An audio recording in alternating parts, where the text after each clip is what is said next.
Sol 10. Mark was waiting by the door, bouncing lightly on his toes, as soon he heard the telltale sound of air cycling in airlock 2, indicating that Beth was coming inside.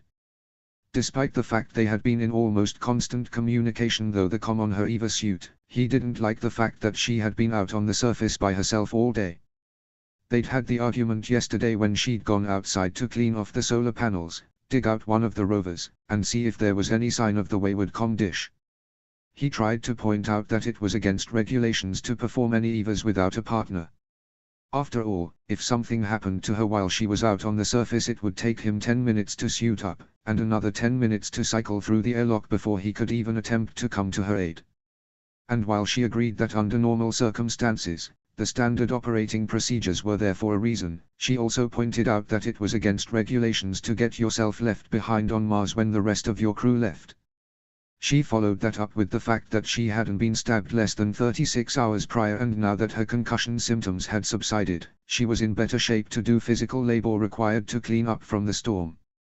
He tried to protest and insist that he would be fine to help out, but once she reminded him that as the mechanical engineer his time would be better spent inside making sure the oxygenator, the water reclaimer, the atmospheric regulator and all their other vital life support systems in the HAB were in good working order, he had to admit defeat, since she was right on pretty much every point.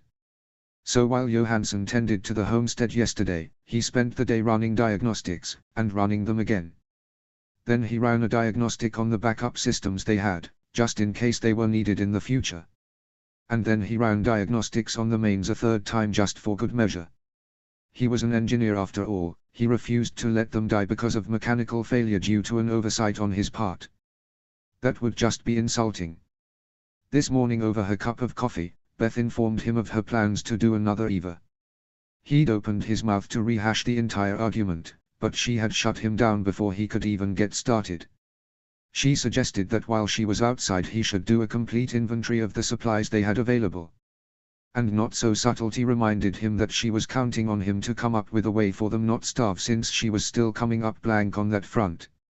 And so they spent a good portion of the afternoon chatting over the comms while he made his counts and babied his injury, while she scavenged the MDV, the base of the MAV and 3 of the weather stations for the parts she would need in her attempts to boost the signal to reach the MRO. She had only been outside for maybe an hour before he had made his discovery, but he waited to tell her until she came inside, wanting to see the look on her face when he shared the news. After what felt like forever, but was really only a few minutes, the airlock finished cycling and he opened the inner door for Beth to step through, a box of miscellaneous parts in her arms. He waited for her to put the box down before stepping forward to help her take her helmet off. "I haven't had anyone this happy to see me come home since I was in high school, and Gus used to wait by the front window every day watching for me to get off the bus." Beth joked at the energy that was practically radiating off the man. "Who's Gus?" "He was my golden doodle." Mark wasn't sure if he should be insulted that she had just compared him to her childhood family pet, or if he should be making a joke about wagging his tail and licking her face. But he managed to restrain himself either way, in lieu of telling her his news. "Guess what?" he prompted excitedly as he put her helmet on the rack next to the others and then started on her gloves. "What?" she asked, her curiosity more than a little piqued. "I figured out how we're not going to starve." "Really? How?" she asked, equally excited. Without giving her time to strip out of the rest of her EVA suit, Mark took her by the hand and practically dragged her into the HAB's kitchen, where a storage container that said "Do not open until Thanksgiving" was sitting on the table. Reaching into it, he pulled out a bag with a flourish. "Potatoes?" Beth asked, confused, not following his excitement at the discovery. "There's only 12 of them. The number isn't important. The important thing is that they're not frozen or dehydrated," he said with a wide grin. "Which means they are viable potatoes. Which means they can germinate and I can grow more." "Oh my God!" Beth exclaimed, matching his enthusiasm. "You can do that? On a world notorious for being a place where nothing grows?" "I don't want to brag or anything," Mark replied, totally bragging. "But I am the best botanist on this planet." Beth laughed. "I can unequivocally agree with that statement," she said, her eyes full of mirth. She had what her gardening grandmother had called a brown thumb. "I have the inexplicable desire to kiss you right now." Mark laughed before giving her his most charming grin. "Hey, don't let me stop you," he said, opening his arms wide. Beth rolled her eyes, but she couldn't keep the smile off her face as she stood on her toes to plant a loud smack on his cheek. "We're going to get through this," Beth said with a bright smile, feeling for the first time like that might actually be true. "Hell yeah we are," Mark agreed. "And do you know why?" "Why?" she asked, still beaming at him. "Because fuck Mars, that's why." Beth laughed loud and freely. She couldn't disagree with the sentiment in the slightest. "Damn straight," she concurred, still laughing. "You know, I'm really looking forward to not starving to death." "You and me both," he replied quickly. "I really didn't want to make a reservation for dinner party of two." "Yeah, cannibalism really isn't on my list of life goals," she agreed. "I have to be honest though, Operation Tater Triumph." "Operation what?" she interrupted to question. "Operation Tater Triumph," he repeated with a shit-eating grin. "I'm not married to it though. I was also kicking around Operation Potato Party, or Operation Spud Sprouts. However, I'm also willing to hear suggestions, if you've got anything better." Beth shook her head in amusement. "I'll have to get back to you on that one. I don't know if that one is possible to top. Anyways, continue." "As I was saying, Operation Tater Triumph is not without its obstacles," he admitted. "Alright, break it down for me," she prompted, just as he did a few days prior when she had outlined her MRO idea. "Okay, so I figure we can use the kitchen as our greenhouse," he began, gesturing to the part of the hab they were standing in. "Clear everything out and it gives us the most floor space." Beth looked around the room, gauging the space, "roughly 90 square meters in here." 92, Mark corrected, shaking his head in awe, amazed as always at the super brain in Beth's head. "I measured." Beth shrugged one shoulder negligently. "I was close." "Go on." "So despite being a barren desert, Martian soil actually has most of the chemical building blocks necessary for plant growth. What's missing is bacterial activity, and biomatter and nutrients for the plants to feed on that exists in Earth soil." He wasn't telling her anything she didn't at least vaguely know, since they were all aware of each other's research experiments even if they didn't all understand the specifics. But talking it through out loud from the beginning would help them both find any potential holes in his plan.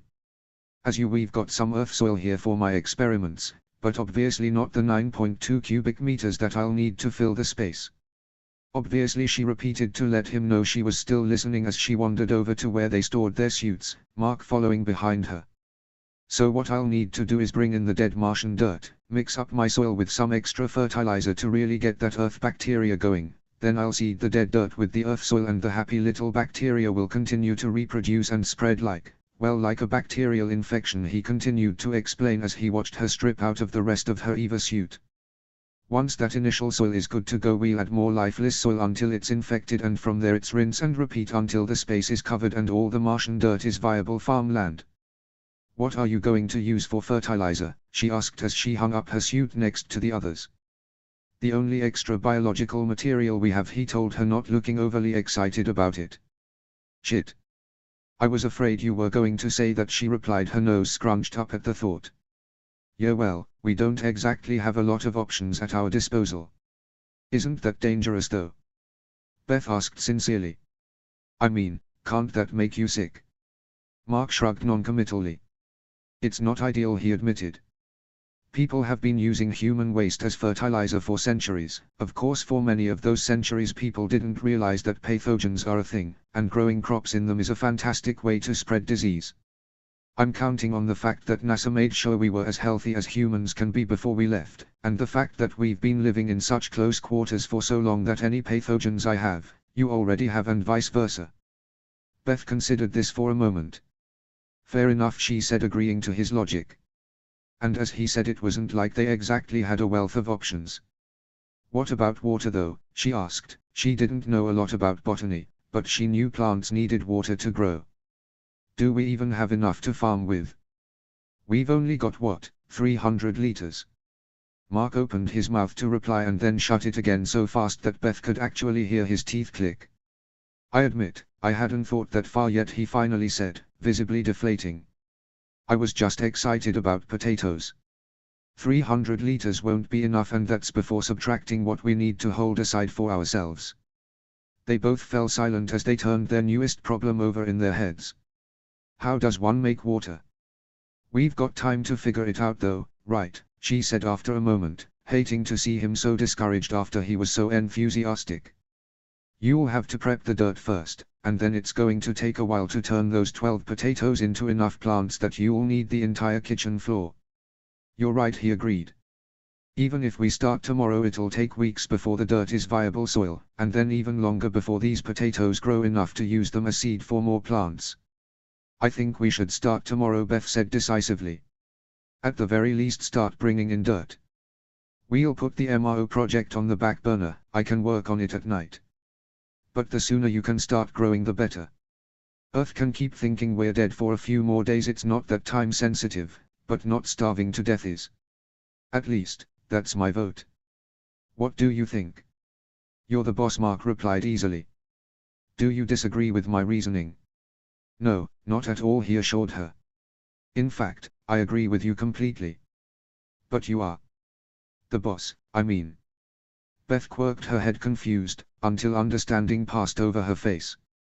Technically she was now the highest-ranking member of the crew on Mars, indeed making her the one in charge. Barely, she scoffed. In all the years of training and preparation for this mission, she had never conceived a scenario where she would be in command, since she was the second lowest member on the crew hierarchy. It just so happened that Mark was in fact the last on said chain of command. What do you think the odds are of the two lowest-ranking members of the crew being the ones left on Mars? She asked. What are the odds of 2 members of the crew being left on Mars at all? He countered. At the moment, she replied, one eyebrow arched. 1 in 3. Well, Mark conceded with a wry sort of grin, you're not wrong.